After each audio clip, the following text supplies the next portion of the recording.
కుప్పంలో చంద్రబాబు మాట్లాడుతున్నారు, లైవ్ చూద్దాం. అదే వీళ్ళు చేసిన ఎవరైనా కానీ ఫ్రీగా మాట్లాడే పరిస్థితి ఉంది 5 ఏళ్ళు, ఫ్రీగా రాసే పరిస్థితి ఉంది 5 ఏళ్ళు. వీళ్ళు వచ్చి కథలు మాట్లాడుతున్నారు, బలవంతంగా చేసి దాంట్లో కూడా కమిషన్లు కొట్టిన వాళ్ళు వచ్చి మాట్లాడుతున్నారు, కమిషన్లు వాటాలు తీసుకున్న వాళ్ళు వచ్చి మాట్లాడుతున్నారు. ఇప్పుడు ఎంత అజిటేషన్ అయింది రైతుల్లో, మా దీన్ని బలవంతంగా చేస్తున్నారు, వాటాలు తీసుకుంటున్నారు, మాకు వచ్చే డబ్బులు వీళ్ళు కొట్టేస్తున్నారని కూడా పెద్ద గొడవలు అయినాయి. కాబట్టి ఇవన్నీ ఉన్నాయి. అందుకే నేను మీకు అనేది అంటే ప్రభుత్వం ఒక బాధ్యత కలిగిన ప్రభుత్వం. ఏ చిన్న విషయాన్ని కూడా యాజ్ ఇట్ ఈజ్ వదిలిపెట్టడం లేదు. అట్మోస్ట్ సమర్థవంతంగా ఆ సమస్యను పరిష్కారం చేస్తున్నాం. అందుకే మధ్యాహ్నం రమ్మన్నాను, ఇద్దరిని మాట్లాడి దీన్ని లాజికల్గా ఇప్పటికే చాలా వరకు 60% ప్రొక్యూర్మెంట్ అయిపోయింది. ఈ మంత్ 20కి 25కి లేకపోతే మంత్ ఎండ్కు లేకుంటే ఆగస్టు, అది మధ్యాహ్నం నేను చెప్తాను ఏ టైం అనేది, దాని ప్రకారం ముందుకెళ్తాను. ఏది వీళ్ళకి ఇచ్చేదా డెఫినెట్గా ఇవన్నీ తొందరలోనే వాళ్ళ అకౌంట్లో వేస్తాం. ఫస్ట్ డేనే కదా, ఎప్పటికప్పుడు మీకు అందరికి ఐడియా ఇస్తాం. సుపరిపాలనలో తొలి అడుగు, అనేక ఇబ్బందులు అధిగమించి ముందుకు పోతున్నాం. తల్లికి వందనం ఒకప్పుడు ఇచ్చింది ఒక్క బిడ్డకి ఇస్తే, నేను పోతే ఒక 20 ఏళ్ళు తిరిగినప్పుడు 4, 5 మంది 7 మందికి ఇచ్చాం. ఇది నాట్ అవర్ అచీవ్మెంట్. 7 మందికి ఇచ్చామంటే 1,05,000 రూపాయలు ఒక కుటుంబానికి, ఒక తల్లికి వందనం కింద ఇచ్చిన ఘనత తెలుగుదేశం పార్టీది. అదే మరిగా పెన్షన్ ఒకేసారి 4,000, 6,000, 10,000, 15,000 ఇచ్చాం. ఇది ఎక్కువ ఇచ్చినప్పుడు కొంతమందికి ఆశలు కూడా పుడతా ఉంటాయి, రేపు మనకు కూడా వస్తే సరిపోతుంది. ఎందుకంటే అన్నింటికంటే ఆ కుటుంబానికి ఆదాయం వచ్చే విధానం 64 లక్షల ఫ్యామిలీస్కి ఇస్తున్నాం, మెంబర్స్కి ఇస్తున్నాం. టోటల్గా మీరు చూస్తే 34,000 కోట్ల రూపాయలు ఇస్తున్నాం. పేదల సేవలో మొదటి తారీఖు వస్తే గ్రామాలు కళకళలాడే పరిస్థితి వచ్చేది. ఎప్పుడు ఇచ్చారు అడుగుతున్నా. 5 ఏళ్ళు 250 పెంచుకుంటూ పోయి ముక్కుతూ మూలుగుతూ ఇస్తే అది గొప్ప. నేను రెట్రాస్పెక్ట్ ఎఫెక్ట్ ఇచ్చాను. ఏప్రిల్ నుంచే పెంచిన పింఛన్లు ఇచ్చాను. ఎవ్రీ మంత్ ఫస్ట్ తారీఖున 6 నుంచి 8కి 2 అవర్స్లో పెంచేస్తున్నాం. ఒకప్పుడు దీనికోసం ఒక వాలంటీర్లు పెట్టి, ఆ వాలంటీర్లు అనవసరంగా ఇబ్బంది పెట్టి, ఆ రోజు మీరు చూశారు. ఈ వాలంటీర్లు లేకపోతే పింఛన్లు ఇవ్వలేమని చెప్పడానికి మేలో ఎండలో దీపేసి కొంతమంది చనిపోయే పరిస్థితి వచ్చారు. అన్ని రాజకీయాలు, ఇప్పుడు రాజకీయాలు ఏమి ఉండవు, అర్హులందరికీ వస్తాయి. వీళ్ళు అనర్హులకి అందరికి ఇచ్చుకొని అవి తీసేస్తే దాన్ని గొడవ చేస్తున్నారు. అంటే మీ ఇష్టమేంటమ్మా, మీరు మీ కార్యకర్తలకు ఇచ్చేయడం. బ్రహ్మాండంగా ఫిజికల్ ఫిట్నెస్ ఉంటాడు, వాడు వికలాంగుడు, వాడిని ఏమనాలి? అలాంటి వికలాంగులందరినీ ఇస్తే అసలైన వాళ్ళు ఏమవుతారని అడుగుతున్నా. ఇది పబ్లిక్ అనవసరంగా ఇబ్బంది పెట్టి, ఆ రోజు మీరు చూశారు. ఈ వాలంటీర్లు లేకపోతే పింఛన్లు ఇవ్వలేమని చెప్పడానికి మేలో ఎండలో దీపేసి కొంతమంది చనిపోయే పరిస్థితికి వచ్చారు. అన్ని రాజకీయాలు, ఇప్పుడు రాజకీయాలు ఏమి ఉండవు, అర్హులందరికీ వస్తాయి. వీళ్ళు అనర్హులకి అందరికి ఇచ్చుకొని అవి తీసేస్తే దాన్ని గొడవ చేస్తున్నారు. అంటే మీ ఇష్టమేంటమ్మా, మీరు మీ కార్యకర్తలకు ఇచ్చేయడం. బ్రహ్మాండంగా ఫిజికల్ ఫిట్నెస్ ఉంటాడు, వాడు వికలాంగుడు, వాడిని ఏమనాలి? అలాంటి వికలాంగులందరినీ ఇస్తే అసలైన వాళ్ళు ఏమవుతారని అడుగుతున్నా. ఇది పబ్లిక్ మనీ.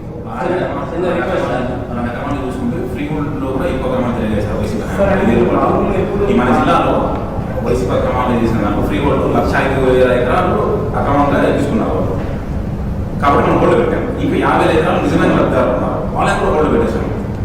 నేను అందుకనే ఇప్పుడు మీరు కాదు, ఇష్యూ ఏంటంటే మీరు గుర్తుపెట్టుకోవాల్సింది, రికార్డ్స్ తారుమారు చేశారు. ఏ రికార్డ్స్ తారుమారు చేశారు, ఏ రికార్డ్స్ తారుమారు కాలేదనేది డేటా లేదు. తొందరపడిపోయి మనం ఏం చేసినా కూడా అన్నిటికీ సమస్యలు వస్తాయి, జటిలమైపోతుంది. ల్యాండ్ అనేది సున్నితమైన విషయం. ల్యాండ్ని ఇప్పుడు నువ్వు అన్నావు, ఆ 50,000 ఉన్నాయి కాబట్టి ఇచ్చేసి అన్ని ఇచ్చేస్తాం. ఆ 50,000 మంది కరెక్ట్గా ఉన్నారా లేదా, దాంట్లో ఏమైనా సమస్యలు ఉన్నాయా, మళ్ళీ వాళ్ళు చేసిన తప్పులు మనం చేస్తున్నామా, దీన్ని మొత్తం అనలైజ్ చేసి 1 year ఆ కార్యక్రమం పెట్టుకున్నాను. నేను ఎక్కడికి పోయినా 10 పిటిషన్లు వస్తే 7, 8 ఈ పిటిషన్లు వస్తున్నాయి. నా ల్యాండ్ వేరే వాళ్ళు చేసేసారు, నా పేరుతో లేదు, లేకపోతే ఇంకొక సమస్య ఉంది, ఇలాంటి చాలా ఉన్నాయి. ఇప్పుడు ఇవన్నిటికి కూడా 1 year పెట్టుకొని చాలా సిస్టమేటిక్గా చేసి భవిష్యత్తులో బ్లాక్ చైన్ లింక్ పెట్టి ఎక్కడా కరప్ట్ కాకుండా ఎవరైనా దాన్ని టింకర్ చేస్తే ఎవరు చేశారు కూడా ఎస్టాబ్లిష్ అవుతుంది. ఈరోజు ఏమైంది, ఎవరు ట్యాంపర్ చేశారో రికార్డ్స్ లీవ్ అంటే ఎప్పుడైనా రాయాలి కదా, ఎంఆర్ఓనో ఆర్ఐనో ఫీల్డ్ ఇన్స్పెక్షన్ రాయాలి. ఆ లింక్ డాక్యుమెంట్ లేకుండా చేసేసారు, ఎవరి పేరుతో మార్చేశారు, అయిపోయింది. దానికి లింక్ డాక్యుమెంటే లేదు.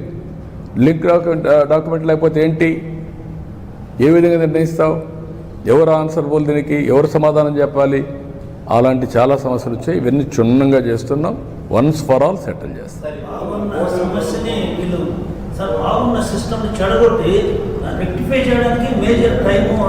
That is what I'm saying. ఒక ఆంధ్రప్రదేశ్ రాష్ట్రం ఒకప్పుడు land records one of the best land records. నేను సమైక్య ఆంధ్రప్రదేశ్, నాకు తెలంగాణలో ప్రాబ్లం ఉండేది. తెలంగాణలో ప్రాబ్లం నిజాం చట్టం, అది ఒక ల్యాండ్ 10 మందికి దానం చేసేవాళ్ళు. ఆంధ్రప్రదేశ్ చట్టం బ్రిటిష్ చట్టం, ఇది స్ట్రిక్ట్గా ఉండేవాళ్ళు.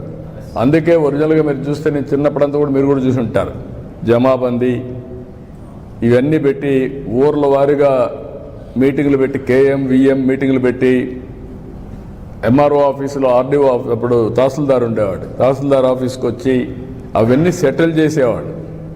నా ఆస్తి నా పేరుతో ఉందో లేదో చెక్ చేసుకునేవాళ్ళం. అలాంటి వ్యవస్థలన్నీ వీళ్ళు ఒక మంచి వ్యవస్థను కూడా నాశనం చేసే పరిస్థితికి వచ్చారు.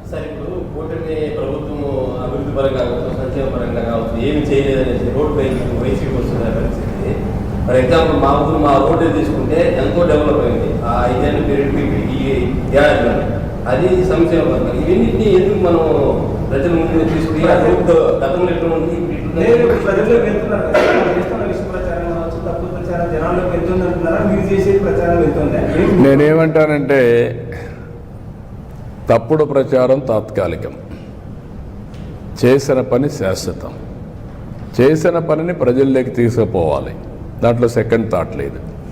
కొంతమంది, నేను నా రాజకీయ జీవితంలో ఎప్పుడు కూడా రాజకీయం ఫేక్ ఫెలోస్తో రాజకీయం చేయాల. వీళ్ళు ఫేక్, అవాస్తవాన్ని వాస్తవం చేయడానికే ప్రయత్నం చేస్తారు. ఒక కేస్ స్టడీ మీ అందరికీ. వివేకానంద రెడ్డి చంపి నేను చంపామని నా చేతిలో కత్తి పెట్టే పరిస్థితికి వచ్చారంటే కరుడుగట్టిన నేరస్తులు. అంతేకాకుండా అవినీతిలో కూడా మామూలు అవినీతి కాదు, ఆర్థిక ఉగ్రవాదులు చేయని అవినీతి చేసే పరిస్థితికి వచ్చారు. నిన్న చూడండి, ఏదైతే అతను సింగయ్య వాళ్ళ కార్యకర్త వచ్చాడు, కారు కింద పడ్డాడు, క్లియర్గా ఉంది. మానవత్వం అంటే ఏం చేసి ఉండాలి మీరు? వాడిని హాస్పిటల్కి తీసుకెళ్ళాలి కదా. తర్వాత ఏం జరిగిందో అది వేరే విషయం. కనీసం మనం దారిలో పోతూ ఉంటే ఒక యాక్సిడెంట్ జరిగితే మనం ఏం చేస్తాం? కనీస బాధ్యత, సామాజిక స్పృహ, ఇమ్మీడియట్గా దిగుతాం. మానవత్వంతో అతన్ని సేవ్ చేయడానికి ప్రయత్నం చేస్తాం, హాస్పిటల్ తీసుకుపోతాం, ఏం చేయాలో అన్నీ చేస్తాం. సో మెనీ సార్లు, ఎన్నోసార్లు నేను దారిలో పోతా ఉంటే యాక్సిడెంట్ అయితే నా అంబులెన్స్ ఇచ్చి హాస్పిటల్ తీసుకుపోయాం. రోడ్ యాక్సిడెంట్ అది, అయినా కూడా నేను పంపించేవాడిని. కనీసం నువ్వు నిలబడకుండా, కనీసం దాన్ని నీ మనుషులు అక్కడ ఒక కుక్క పిల్లని మారి తీసి రోడ్డు మీద పక్కన బారేసి, చెట్ల కింద బారేసి మీరు వెళ్ళిపోయారంటే, కంపల్లో బారేసి, మానవత్వం ఉందా మీకు? ఇప్పుడు ఆ అమ్మాయిని పిలిపించి బెదిరించి దాన్ని రాజకీయం చేయాలని చూస్తున్నారంటే వీళ్ళు మనుషులా? వీళ్ళు అదే ఈ ప్రజానీకం అర్థం చేసుకోవాల్సిన అవసరం ఉంది. ఇలాంటి వాళ్ళని నీతిమాలిన వ్యక్తులు, లేకపోతే ఒక నేర చరిత్ర కలిగిన వాళ్ళు రాజకీయాల్లోకి వచ్చి రాజకీయ ముసుగేసుకొని, ఇప్పుడు నేను అడుగుతున్నా, వీళ్ళు చేసే నేరాలు మామూలు రౌడీలు అయితే వదిలిపెడతామండి? 2 నిమిషాల్లో కుక్కను కొట్టి లోపల వేసేవాళ్ళం. అన్ని అరాచకాలు చేయడం మంచిది కాదు. ఆ అరాచకాలు చేసి రాష్ట్రానికే ఒక పెను సవాలుగా తయారయ్యారు, రాజకీయాలకే ఒక చీడ పురుగుల మారిగా తయారయ్యే పరిస్థితి వచ్చారు. ఎవరేమైనా ఎన్ని చేసినా చట్టం ఉంటుంది, చట్టం దాని పని అది చేస్తుంది. P4 సంబంధించి మార్గదర్శకలో వచ్చే రెస్పాన్స్ ఎలా అంటే దానికి చాలా మంది కొంత విమర్శలు చేస్తున్నారు. ఆస్తి స్థాయి రెస్పాన్స్ లేదు. చెల్లి గవ్వ ఖర్చు పెట్టిన వాళ్ళు ఎవరైనా వస్తామంటే వాళ్ళని విమర్శించే అర్హత ఉందండి? అది నీతిమాలిన చర్య కదా. ఒక్క పైసా మీరు ఖర్చు పెట్టిన దోచుకోవడం తప్ప ఖర్చు పెట్టడం లేదు. రాష్ట్ర ఆదాయాన్ని, రాష్ట్ర వనరుల్ని కొల్లగొట్టే మీరు ఎవడో వచ్చి స్వచ్ఛందంగా పనిచేస్తా అంటే వాడిని విమర్శించడం ఏంటండి? బుద్ధి ఉందా మీకు? ఇది కూడా రాజకీయం అండి.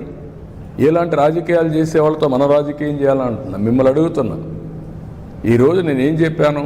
P3 public private partnership.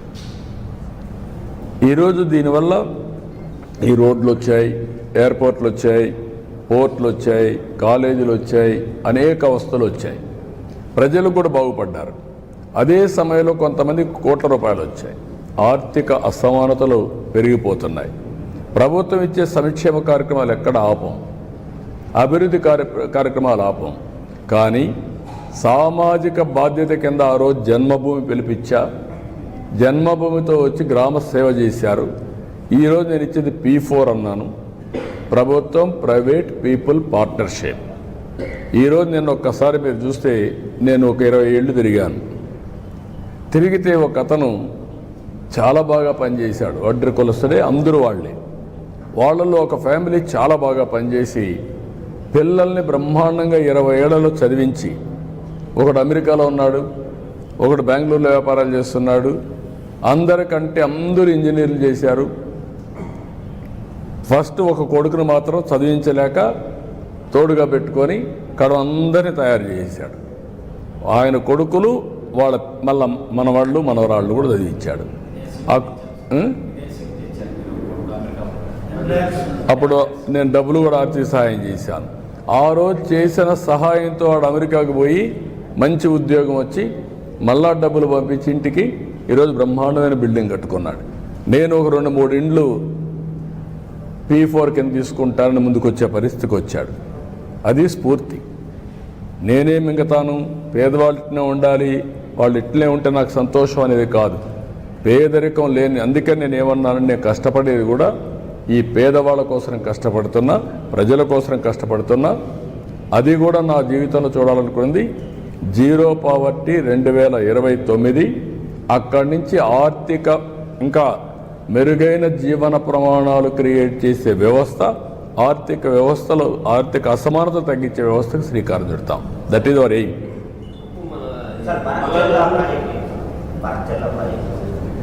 Okay అమ్మ, బనకచెర్ల ఎవ్వరికి నష్టం లేదు. కొంతమంది మాట్లాడుతున్నారు, ఇది కరెక్ట్ కాదు. తెలంగాణలో కొన్ని ప్రాజెక్టులు నేను సమైక్య ఆంధ్రప్రదేశ్లోనే దేవాదులు నేనే పునాదులు వేశాను. ఆ రోజు లిఫ్ట్ ఇరిగేషన్ పెట్టా. శ్రీశైలం SLBC, ఇప్పుడు మాధవరెడ్డి కెనాల్. అది చూసిన తర్వాత ఆ రోజు నేను దేవాదుల ప్రాజెక్టు కూడా లిఫ్ట్ ఇరిగేషన్ సాధ్యమని గోదావరి పైన ఆ లిఫ్ట్ ఇరిగేషన్ పెట్టాం. అదే సమయంలో ఇక్కడికి వచ్చిన తర్వాత ఆంధ్రాలో పుష్కర, తాటిపూడి 2 లిఫ్ట్ ఇరిగేషన్లు తీసుకొచ్చాను. తర్వాత కొన్ని వీళ్ళు దేవాదుల ఇవన్నీ కూడా వచ్చాయి. రాజశేఖర రెడ్డి ఉన్నప్పుడే ఎల్లంపల్లి అన్నారు, అది రాలేదు, అది కూడా పెద్ద స్కామ్ అయింది. తర్వాత ఈరోజు వీళ్ళు దేవాదులు తీసుకొచ్చారు. గోదావరిలో నీళ్లున్నాయి, పైన ఉండేవాళ్ళు వాడుకుంటారు, కిందలో వాడుకోవచ్చు. 2000 TMC నీళ్లు సగటున 100 సంవత్సరాలు సముద్రంలోకి పోయినాయి. సముద్రంలోకి పోయే నీళ్లు ఒక 200 TMC ఇక్కడ కానీ అక్కడ కానీ వాడుకుంటే రాష్ట్రాలు బాగుపడతాయి, తెలుగు కమ్యూనిటీ బాగుపడుతుంది, నీటి సమస్య పరిష్కారం అవుతుంది. ఆ విషయమే నేను పదే చెప్తున్నా. ఎవ్వరికీ నష్టం లేదు. నేను తెలంగాణలో ఉండే ప్రాజెక్ట్స్ గోదావరి పైన ఎప్పుడు అపోజ్ చేయలేదు, అపోజ్ చేయను కూడా.